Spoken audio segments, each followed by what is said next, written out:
لا گەڕی حوتەمی خولی تۆپی یانە نایبەکانی کوردستان یانەی وەرزشی چەمچەماڵ لە نێو یاریگا و هاندەری خۆی میوانداری یانەی وەرزشی هەولێری کردو هەردوو لا بە گۆڵێک یەکسان بوون.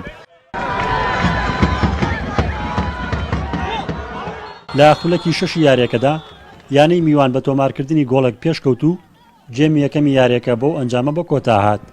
لە گێمی دووەمدا چەمچەماڵی خاوەن یاریگا هێرشەکانیان چڕتر کرد بۆ سەر گۆڵی یانەی بەرامبەر بە ئامانجی تۆمارکردنی گۆڵ و گۆڕینی ئەنجامەکە تا لە خولەکی کۆتایی یاسایی یاریەکەدا بە ڕێگەی عومەر محەممەدی هێرش بەرەوە چەمچەماڵ گۆڵی یەکسانبوونی یاریەکەی تۆمار کردەوە. بەڕاستی یاریێکی خۆش بوو، یەکێک لە یاریە خۆشەکانی ئەم جەولەیە بەڕاستی ناو یاریگەیانی چەمچەماڵ ئەو هاندەرە زۆرە و هەروەها یعنی گروتینێکی زۆر هەبوو لە یاریەکە. یاریزانەکان ئێمەش یاریێکی باشیان ئەنجامدا، دەستخۆشیان لێ دەکەم، دەبوایە یعنی ئێمە نزیکتر بین لەوەی کە ببینەوە. ئەنجامەکە لە بەرژەوەندی ئێمە نەبوو، چکە ئێمە ڕاستی بۆ سێ خاڵ یاریەکە یاریمان کرد کە بتوانین خۆمان جێگیکەن لە سەر و ڕیزبەندی و مەنافەسەیەکی باشکەین لە قۆناغی یەکەمە.